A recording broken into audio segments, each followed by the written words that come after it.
కాకినాడ జిల్లా జగ్గంపేట కిర్లంపూడి మండలంలో పోలీసుల వాహన తనిఖీలు నిర్వహించారు. కొందరు దుండగులు అక్రమంగా గంజాయి తరలిస్తున్నట్టుగా గుర్తించారు. వెంటనే వారిని అదుపులోకి తీసుకుని 163 కేజీల గంజాయిని అయితే స్వాధీనం చేసుకున్నారు. ఏజెన్సీ నుంచి గంజాయిని చెన్నై తరలిస్తున్నట్లుగా పోలీసులు తెలిపారు. నిందితులను అరెస్టు చేసి ప్రతిపాడు కోర్టులో హాజరుపరచగా 14 రోజుల రిమాండ్ విధించినట్లుగా వెల్లడించారు.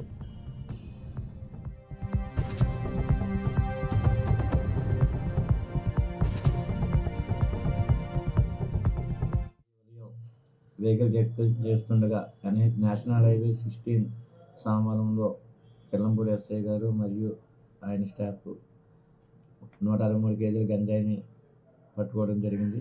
దాని మీద కేసు నమోదు చేసి దర్యాప్తు చేసిన తర్వాత నేను అరెస్ట్ చేసి ముద్దాయిలు ఇద్దరు కూడా తమిళనాడుకు చెందిన వారిని రిమాండ్ పంపించగా 14 రోజులు రిమాండ్ ఇవ్వడం జరిగింది కోర్టు వారు. పెద్దాపురం రాజమండ్రి సీజైల్లో వారిని వశపరచడం జరిగింది. సైబర్ నేరాల పట్ల ముఖ్యంగా digital arrest, online jobs frauds మీద అప్రమత్తంగా ఉండాలని, ఎట్టి పరిస్థితుల్లో డిజిటల్ అరెస్ట్ అనేది లేదు. అలాగే ఎవరు అపరిచిత వ్యక్తులు ఫోన్ కాల్స్ లిఫ్ట్ చేయవద్దు. ఎవరిని నమ్మి ఆన్లైన్లో మీరు డబ్బులు వేసి డబ్బులను పోగొట్టుకోవద్దు.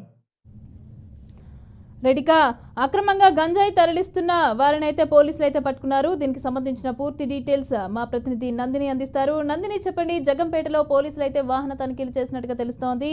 అయితే గంజాయి తరలిస్తున్న వారిని కూడా పట్టుకున్నట్టుగా తెలుస్తోంది. దీనికి సంబంధించిన పూర్తి డీటెయిల్స్ ఏంటి?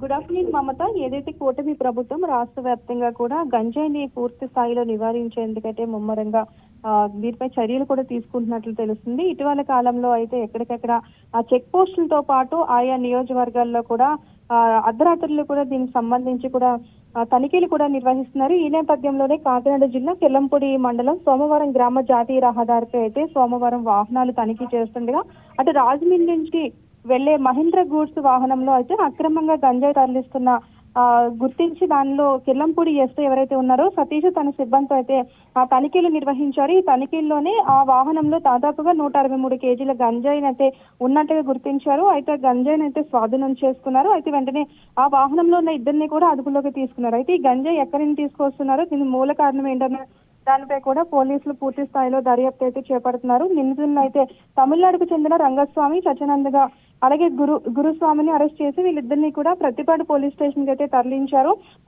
అక్రమంగా ఏదైనా సరే గంజాయి సంబంధించి ఎక్కడైనా పట్టుకున్నా సరే వారిపై పూర్తి స్థాయిలో చర్యలు ఉంటాయని కూడా ఎక్కడికెక్కడ పోలీసులు కూడా అవగాహన అయితే కల్పిస్తున్నారని చెప్పాలి మస్తుతా. Right, thank you Nandini, thanks for the updates.